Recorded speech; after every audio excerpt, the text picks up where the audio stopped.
Sure. Dr. Leary, before we started taping, you were talking about some of the generational conflicts that were present back in '68 and how that has all changed. Maybe you'd like to expound on that a little. Well, '68 is a year that's of interest because there was so much cultural conflict. We think of the riots in Chicago, but then the student protests which spread around the country. And I see this, as I think many others do, as a generational conflict. I belong to the older generation. I belong to the generation that grew up in the 20s and the 30s. We were called New Dealers. And I think that my generation should be given a tremendous amount of credit. We were thrown, literally thrown into a future that no generation had faced before because of radio. And those of you out there that are between the ages of 50 and 90 will agree, we were the first kids to grow up with radio in our homes. I heard Franklin Roosevelt, I heard Hitler, I heard Churchill, I heard the Boston Red Sox happening, and of course telephone. That, I think, led to my generation being notoriously global in World War II and the Marshall Plan. I think my generation gets a lot of credit because we were the first victors in world history that didn't, after we won the war, loot and rape and kill and pillage and occupy and exploit. We treated our enemies, defeated enemies, like delinquent neighbors in Japan, Germany, here. Get back on your feet. So we get a lot of credit. However, we were limited to radio and telephone, and by 1968, a new generation had developed. This generation is as different from us, the new one, the hippies or the baby boomers, as I'd say the Reformation Protestants were from the old Catholics because of the printing press. The kids that showed up in Chicago in '68 and that shook the world in '68 were television kids.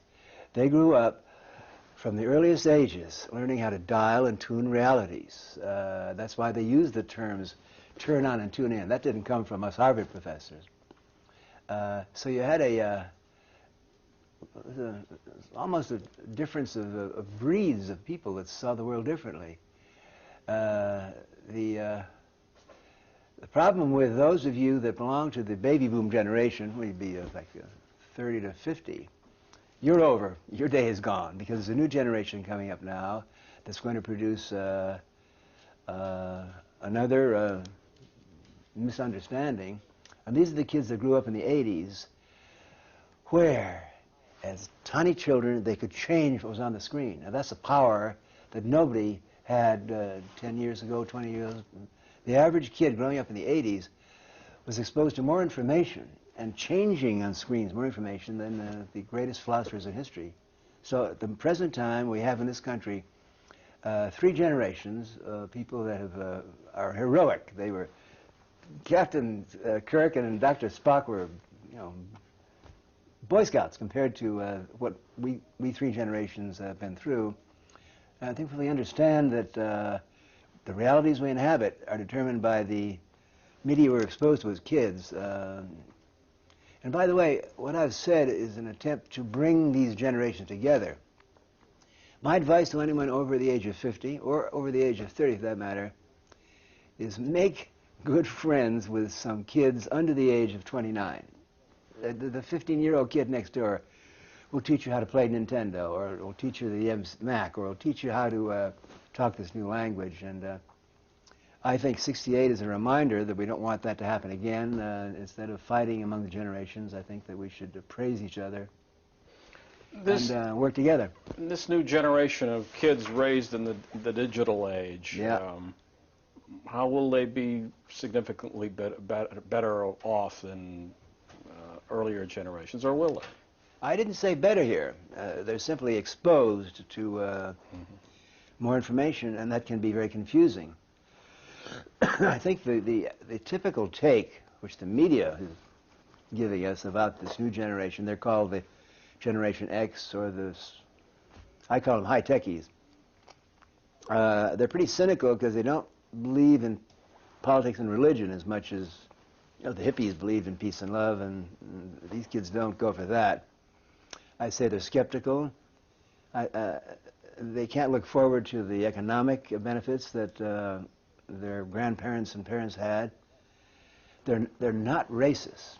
They couldn't care less as long as you know don't. They're quite individualistic that way. Nor are they sexist. You know, they kind of judge each. They're developing their own personal style. The main thing about them is they're high tech. It's the digital generation, and they can change screens. They can pull off videotapes. They can take the 10 o'clock news and have Mickey Mouse instead of Dan Rather.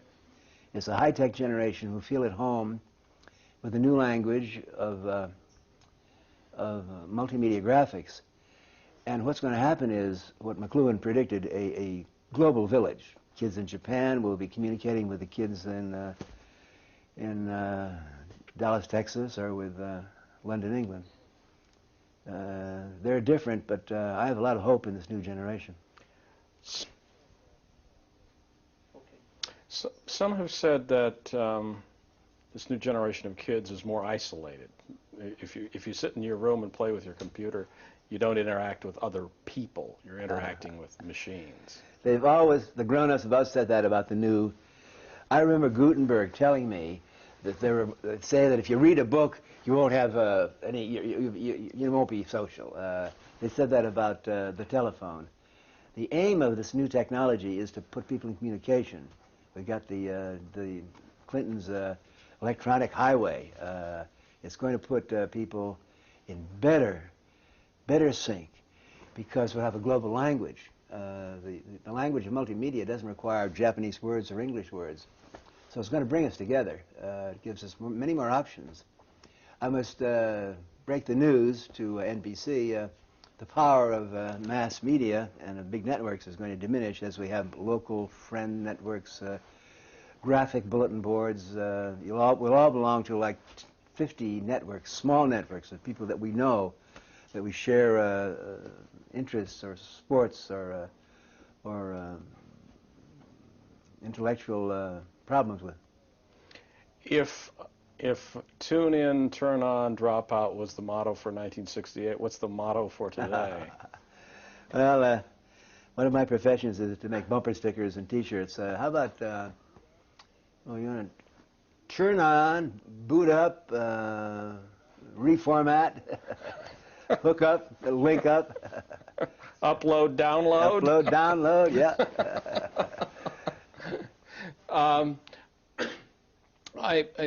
I saw you speak last year at was it the year before, at Digital World here in L.A. In Dallas? The Siebold Conference here in L.A. Yeah. And one of the, it's an interesting grouping of the computer people with the entertainment people with several other disciplines kind of getting together. Is that kind of blending together of media going to be typical of this generation? Or we're going to, by the time this generation reaches their 50s, are we going to see a whole new way of communicating with one another? Right now, the hottest thing in Wall Street, Business Week, is the new multimedia, the merging of entertainment and movies and TV and computers and software and virtual reality. I must say frankly that if you're over the age of 30 and you're involved in this, you better hire a bunch of consultants that are in their teens. The average, these guys running around like Gates and Sony and the industrialists and Time Warner, they don't have a clue as to what's going to happen unless they're smart enough to bring aboard.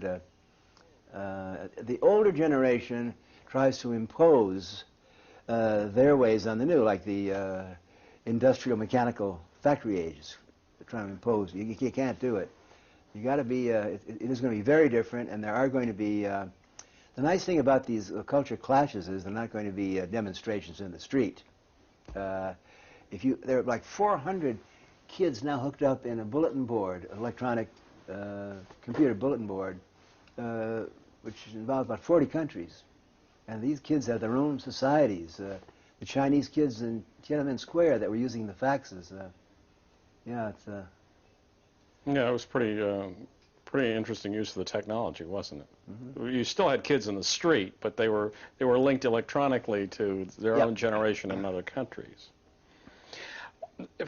Of all of the things that happened in 1968, the riots, the assassinations, the demonstrations, what are some of the most memorable things that you, looking back 25 years later, that you think will stand out? Well, I found '68 very, very painful. Our job was to get LBJ out, because you remember at the time, Bobby Kennedy was running against Johnson. Better run. Sorry about that.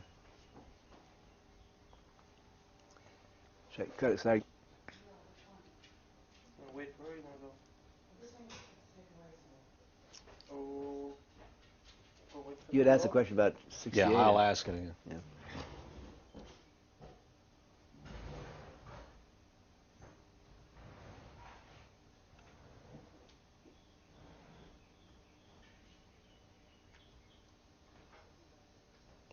Red Eye? Okay. Looking back on 1968, all the turmoil, all the events that went on then, what do you think will be the most memorable? Which ones will stand out in history? I hated Chicago. I didn't go. I felt there was no reason to go to Chicago because we had kicked LBJ out. Kennedy and Humphrey were running. It looked as though they were going to win. Nixon seemed... I deplored, as I knew there would be a police riot there, which I think that Chicago really put Nixon in office, and I felt very sad about that. There were many great events that happened. Woodstock, of course, where you had 500,000 people coming together, the great mobilizations. But '68 was a hard year. We had the assassination of Bobby Kennedy, the assassination of Martin Luther King, the terrible riots, the election of Richard Nixon. That was a big setback to the hopes of and the idealism of that period. Do you think we'll ever see conflict like that again in this country?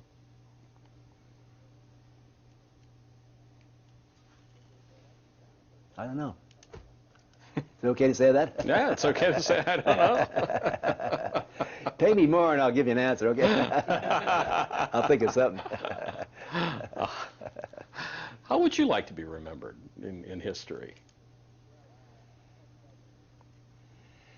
Well, I have tried to lead a life of change. I think I'm one of the luckiest people that ever lived, being born in America in the 1920s and gone through the radio, electric, telephone revolution and the electronic TV revolution, and now I'm very, very involved with people all under the age of 30 with this new digital revolution.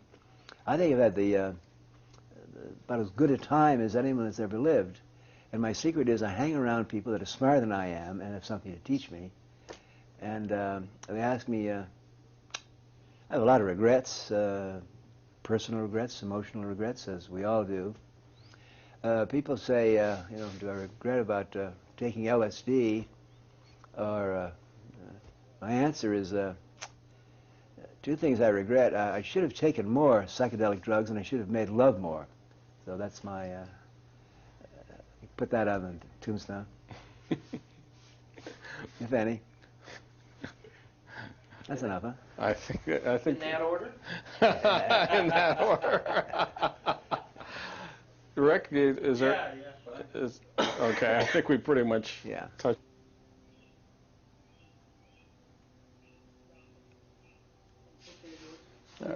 Yeah, the things you say, I know with my own children. My 12-year-old daughter, if I have a problem with a computer, she can fix it in nothing flat. You know, it's very familiar and easy territory for her. And I watch how kids of her generation relate to media. They don't sit and watch a TV show like Couch Potatoes. They zap through any number of channels in the course of a half an hour. The clicker gives so much. And my oldest daughter, when we're driving in the car, she'll go through umpty-ump radio stations in search of the right piece of music, and they want to have control over the electronic media. I define that as learning how to operate your brain. and you just flood your brain with the frequencies and Yeah. channels you want. Okay.